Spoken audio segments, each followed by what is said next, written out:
Jingle bells, bells, bells, bells, bells, bells, bells. Piano in the bill. Jingle bell,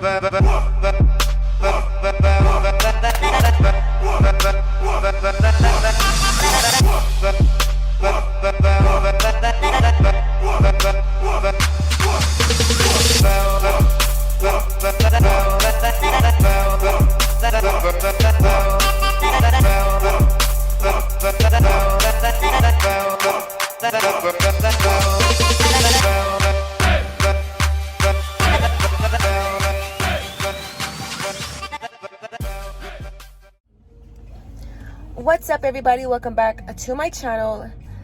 I hope you all are having a good day, and if you are new, what's up? Hello, how you doing? Please go ahead and hit that subscribe button and join the family and be so my goodness, you guys, my voice has been really scratchy this last few days. Anyway, right now, as you can see, I'm in my car. Right now, I'm going to HEB because I am going to make tamales for the first time ever. But let me go ahead and get on the road and go to HEB. Yes, you know you're beautiful just the way you are. You don't have to change a thing, you have to change it back. This is the meat that I'm going to use. It's boneless Boston butt pork roast. So I'm just going to open. It's kind of like thawed out, not all the way. It's kind of soft. So what I'm going to do is I'm going to put it in this pot after I rinse it out. So now that I rinsed off the meat, I'm going to add 4 cups of water. So now that I have the water in the pot, I'm going to add in 1 bay leaf. Now the seasonings that I'm going to add in here, there's going to be no measurements because I don't measure. I really don't measure seasonings. So this is salt. I forgot to buy onion, so I'm just going to use onion powder. I'm just going to sprinkle it all over the place so that way I know that it's good to go. And the last seasoning that I'm going to put in is garlic powder. And the same thing, I'm just going to sprinkle till it covers everything. Give it a little stir and then let this meat cook for about, and then we let the meat cook for about 3 to 4 hours or until it's very tender. So right now what I'm going to do, right while the meat is boiling, cooking, whatever you want to call it, I am going to get these chile cascabel or chile guajillo, and I'm going to take all the stems off and remove all the seeds. So I am going to time lapse this because it's going to take me a good minute. So let me start the time lapse. Okay, so now that I got the chili pods already destemmed and de-seeded, I'm going to place them in this little pot. And then I'm just going to add some hot water.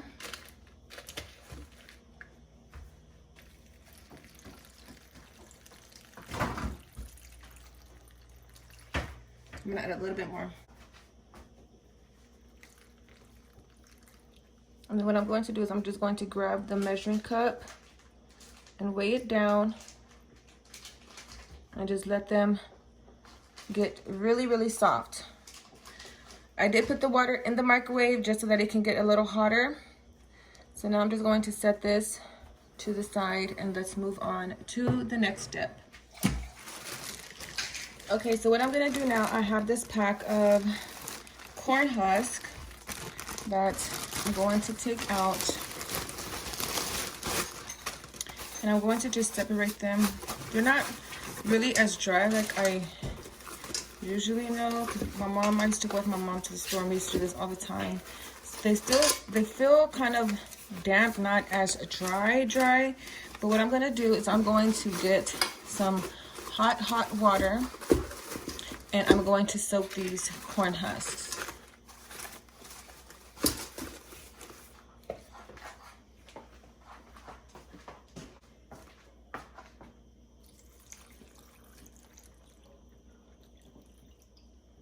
Okay, now what I'm gonna do is, just to put pressure down, I'm going to fill this up halfway with water and put it over this. That way it'll push the pressure down into the corn husk so that they can soak.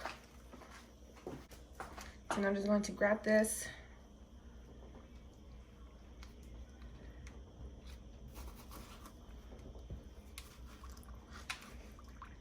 I'm gonna push them in there.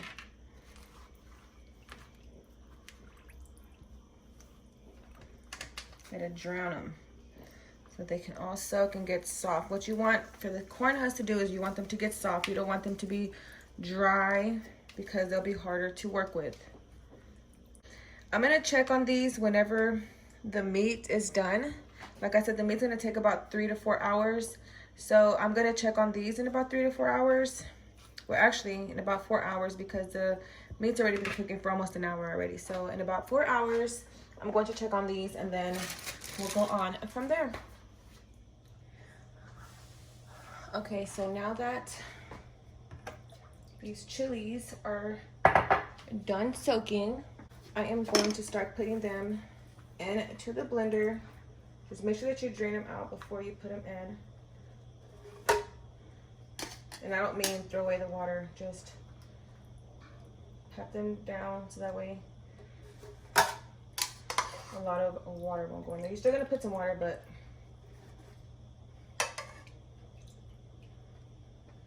okay.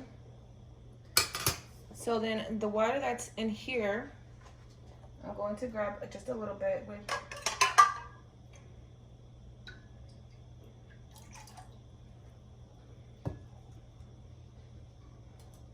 two-thirds of the water.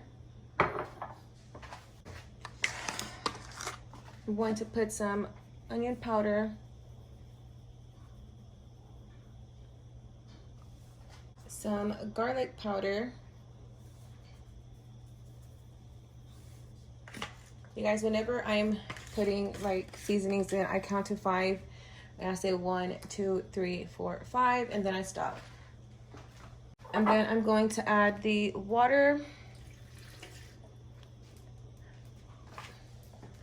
And then we are going to, and then we're going, and then I'm going to blend.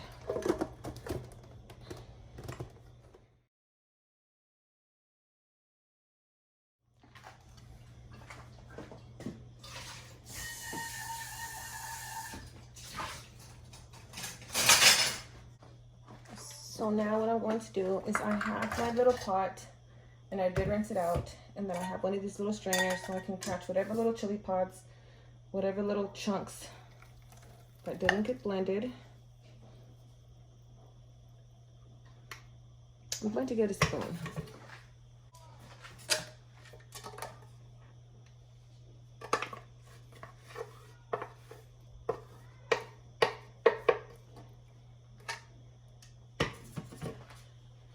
Okay, then you just want to start straining it out. Make sure you don't get no chunks.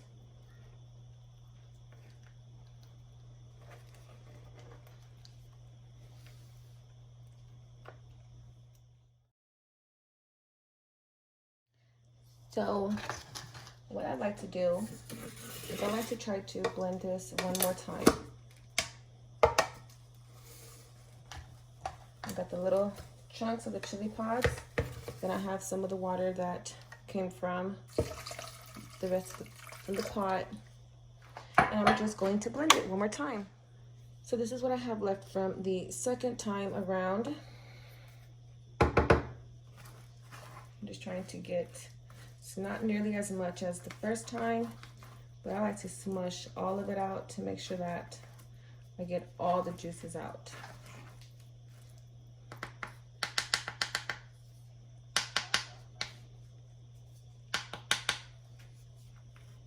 So what I'm going to do with this, I'm just going to discard this and put this sauce to the side. Okay, so now what I'm going to do is I have this manteca or lard, and I'm going to get 2.5 cups and pour it into this bowl, and I'm going to mix it until it is light.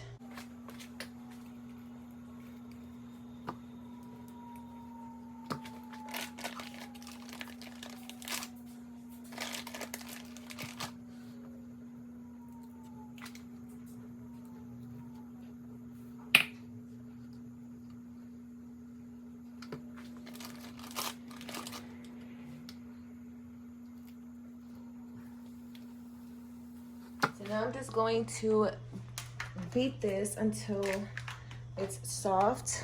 I mean, it's already soft, but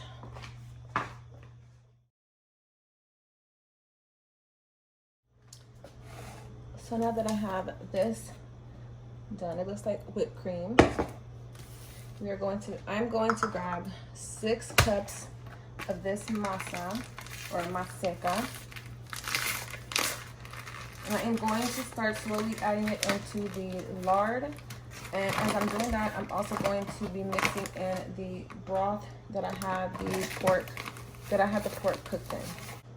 So I'm going to add in 1 cup. And here I have some of the broth. I'm going to start off with 3.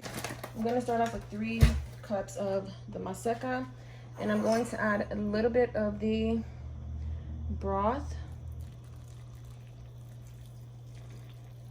and then I'm going to mix this. I'm not going to use my nails because I have long nails.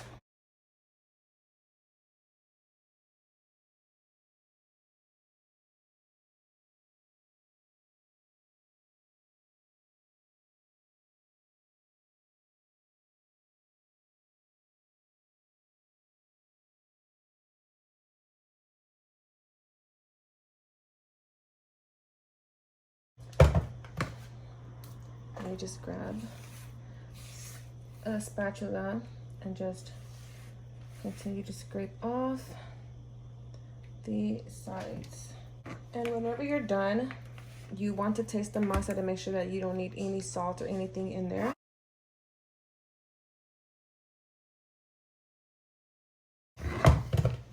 Okay, so now I'm going to add the other 3. 4.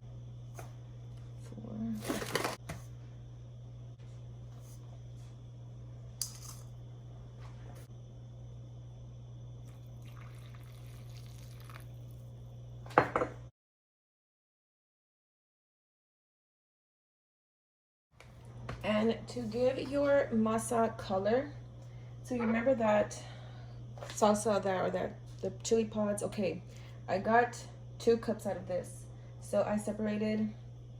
This one has a little more than a cup and a half, and this one's the half a cup. So I'm going to use the bigger one, the one that has the most, and then I'm just slowly going to add some into this.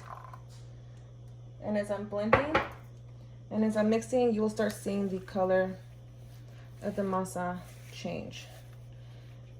Now, you don't have to do it, but I like for my masa to have some kind of color.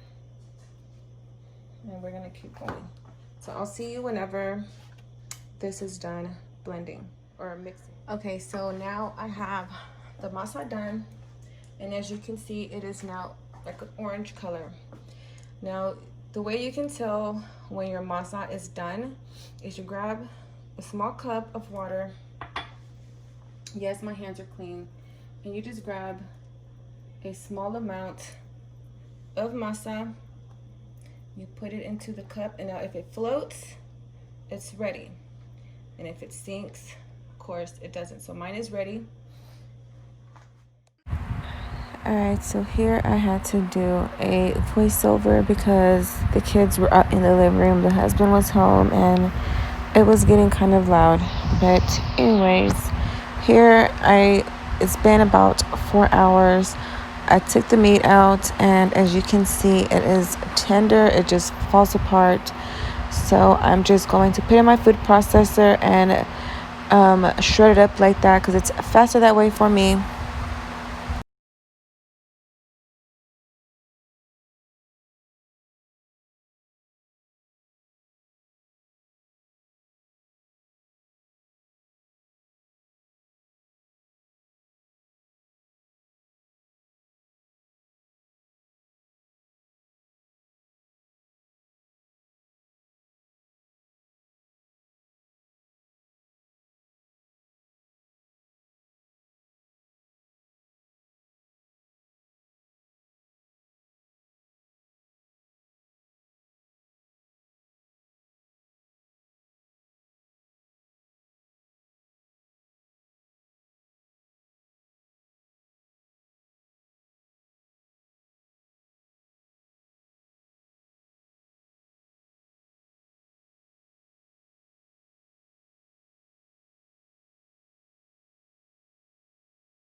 So here I'm getting the corn husk ready, and on the corn husk there's a rough side and a soft side. You want to use the soft side. Do not use the rough side. You're gonna grab the masa and place it on the soft side and just go up about halfway. You can use a spoon, a knife, whatever fits, whatever suits you. And then you don't want it too thick and you don't want it too thin. And just keep on going.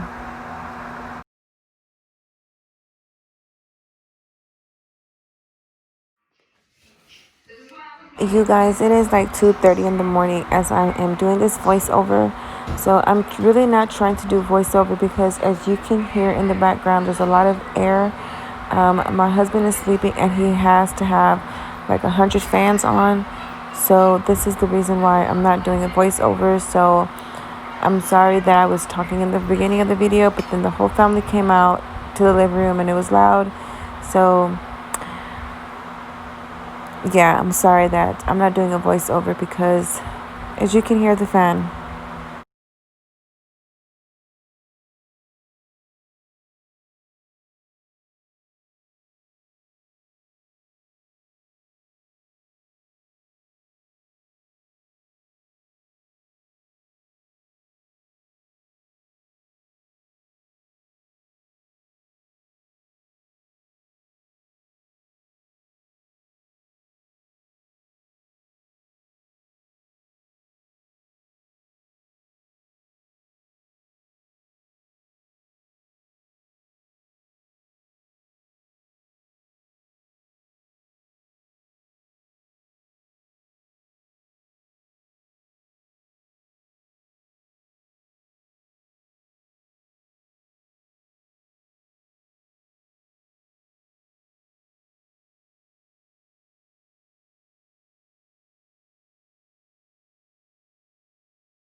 So now that I have all of the tamales folded and prepped, I grabbed this pot. I added some water and some corn husk on the bottom of the pot with my little steamer over the water and the corn husk. You guys, I do have a pot that's a deep pot and it does have a steamer, but I left it at my cousin's house and I haven't went to go pick it up. So I am basically using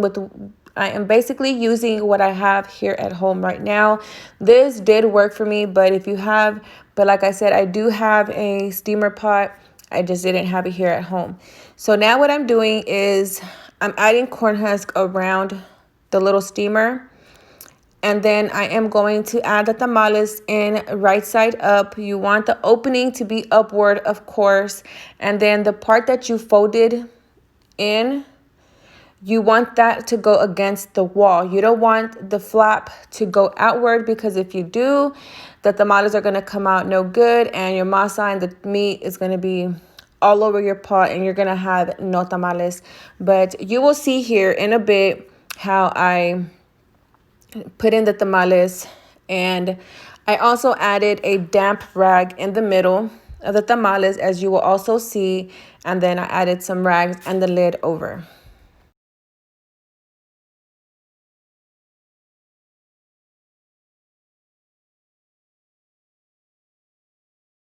One thing I did forget to mention is that I did put these on the stove on medium low, and I cooked them for about an hour and a half to 2 hours, depending on how many tamales you have cooking. I only had a dozen. I think it was like a little over a dozen here. So it took them about an hour and a half to 2 hours to cook completely. So like I said, if you have a lot of tamales, you might want to leave them in for 3 to 4 hours. Just keep a close eye on them. So just wanted to make sure that I put this in the video, or put that in the video.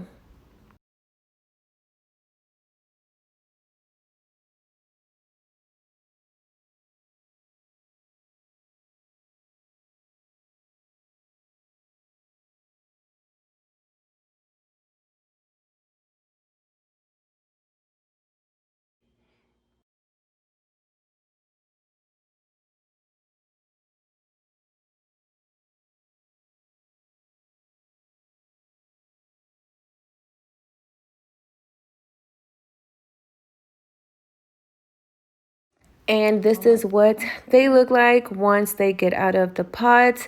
I let them sit for a little bit because they were extremely too hot. But you guys, I was very, very proud of myself because this was my very first time making tamales all by myself without any help, without any questions. I did find a couple of recipes on the internet and I mixed and matched the recipes, and I did leave some things out and I added some things in. But these tamales came out so good. So I hope you all enjoyed this video. Please subscribe if you are new so you can join the family. Comment down below, turn your bell notifications on, and I will see you in the next video tomorrow.